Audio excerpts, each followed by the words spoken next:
Damn it. ఏంటిటా కుండబద్దలు కొడతా అత్త. నమస్కారం, కుండబద్దల ప్రేక్షకులకి స్వాగతం. నేను గౌతమ్ కాటా. ఈ వీడియోలో నేను మీతో చెప్పాలనుకునే అంశం, సింగయ్య కేసులో సీనంతా రివర్స్ అయ్యే విధంగా ఎన్ని పరిస్థితులు కనిపిస్తూ ఉన్నాయా? జగన్మోహన్ రెడ్డి గారి పైన సాక్షులని ప్రభావితం చేసే ప్రయత్నం చేశాడు అని మరొక కేసు బుక్ అయ్యే అవకాశాలు ఎన్నున్నాయి? లూర్ద్ మేరీ సింగయ్య భార్య ఏదైతే ఉన్నారో, జగన్మోహన్ రెడ్డి గారిని కలిసిన తర్వాత ఒక స్టేట్మెంటు, ఆ తర్వాత లోకేష్ పైన ఆరోపణలు, అంబులెన్స్లో వేరే ఏదో జరిగింది అనే ఒక అనుమానం వ్యక్తం చేయటం. దీనికంటే ముందుగా సింగయ్య ఏ రోజైతే మృతి చెందాడో ఆ రోజున లూర్ద్ మేరీ మాట్లాడిన మాటలు, వీటన్నిటి ద్వారా జగన్మోహన్ రెడ్డి ఈ సాక్షులను ప్రభావితం చేసే ప్రయత్నం చేశాడు అనే దాని మీద గుంటూరు ఎస్పీ కూడా నిన్న ఒక ప్రెస్ మీట్లో చెప్పిన విధంగా, మేము న్యాయ సలహా కోరనున్నాము, మరొక కేసుకి అవకాశం ఉంది అనే దాంట్లో ఎంత మేరకు అవకాశం ఉంది అనేది ఈ వీడియోలో నేను మీకు పూర్తిగా వివరించే ప్రయత్నం చేస్తాను. వీడియో నచ్చితే కనుక ఖచ్చితంగా లైక్ చేయండి, ఇంకా 10 మందికి షేర్ చేయండి.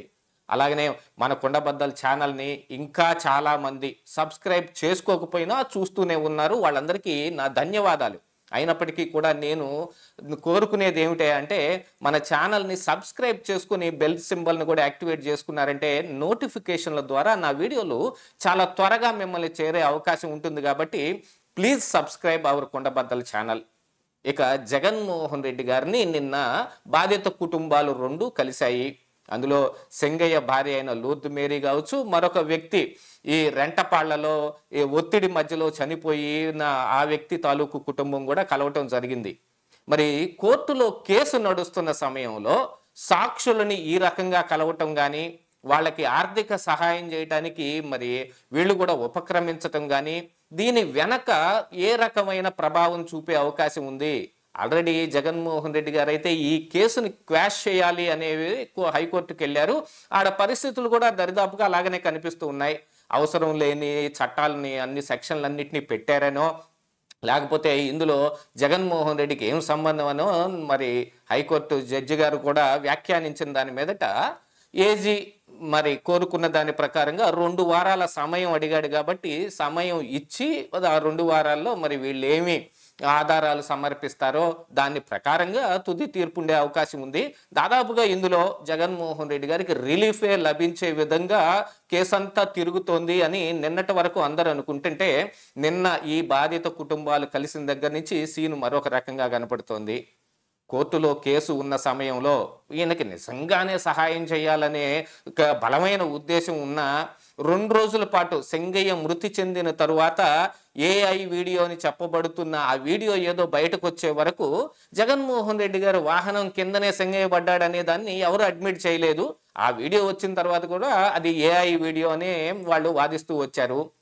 అలాగ నిమ్మకి నీరెత్తినట్టుగా ఉండటం, ఆల్మోస్ట్ ఇది హిట్ అండ్ రన్ కేసు లాగా భావించాల్సిన అవసరం ఉందని ఏజీ కూడా కోర్టులో చెప్పటం, దానికి తగిన సాక్ష్యాధారాలను మేము ఇస్తామని, అందుకనే లోపలున్న ఆ వాహనంలోనే ఉన్న జగన్మోహన్ రెడ్డి గారో, విడదల రజనియో, పేర్ని నానియో వీళ్ళందరి మీద కూడా కేసు పెట్టడం జరిగింది అనేది కనిపిస్తూ ఉంటే, ఈ రోజున సీన్ మొత్తం రివర్స్ అయిపోయే విధంగా పరిస్థితులన్నీ దాపురించాయి. జగన్మోహన్ రెడ్డి గారు ఆ 2 వారాల పాటైనా ఆగి ఆ తరువాత ఆ బాధిత కుటుంబాలని కలిస్తేనో, లేకపోతే చాటుగా సహాయం అందిస్తేనో ఒక రకంగా ఉండేది. దాంతోపాటుగా సహాయం తీసుకున్న తరువాతనో, పొందిన తరువాతనో ఆ బాధిత కుటుంబాలు కూడా మరి మీడియాతో మాట్లాడకుండా వెళ్తే బాగుండేది. కానీ సాక్షి మీడియా ఎందుకు ఊరుకుంటుంది? వాళ్ళు జగన్మోహన్ రెడ్డి గారికి ఏం సంబంధం లేదు అని వాళ్ళ చేతే చెప్పించేసి ప్రజల్లో దోషిగా నిలబడ్డ జగన్మోహన్ రెడ్డి మీద సానుకూల ప్రభావం కనిపించే విధంగా ప్రయత్నం చేయడానికి లూర్ద్ మేరీ చేత చెప్పించారు. ఆల్మోస్ట్ అది చెప్పించిన విధంగానే కనిపిస్తోంది. ఎందుకంటే లూర్ద్ మేరీ ఆ రోజున జీజీహెచ్లో ఆవిడ ప్రెస్తో మాట్లాడినప్పుడు ఈ సింగయ్యని హైర్ చేసి తీసుకెళ్లారు అక్కడికి కార్యకర్తలు వచ్చి అనే విషయాన్ని మాట్లాడింది.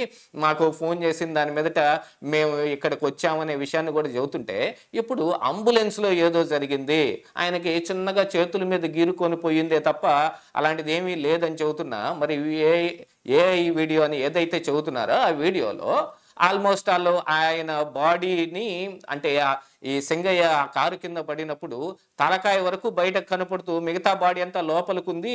ఆ కారు కూడా ఆ బాడీని ముందుకు నెట్టుకుపోతున్న విధంగా కనపడుతుంటే ఆల్మోస్ట్ ఆల్ ఆ కారు యొక్క చక్రం కూడా సింగయ్య మెడ ప్రాంతంలో కనపడుతోంది. అలాంటప్పుడు చేతులకు మాత్రమే ఎలా గీసుకుపోతాయి? మరి మెడ భాగంలో ఏం కాలేదా? అలాంటిది ఏమి రాలేదా? మరి పోస్ట్ మార్టం రిపోర్ట్‌లో ఏముంది? వీటన్నిటిని కూడా పరిశీలించుకోవాల్సిన అవసరం ఉంది.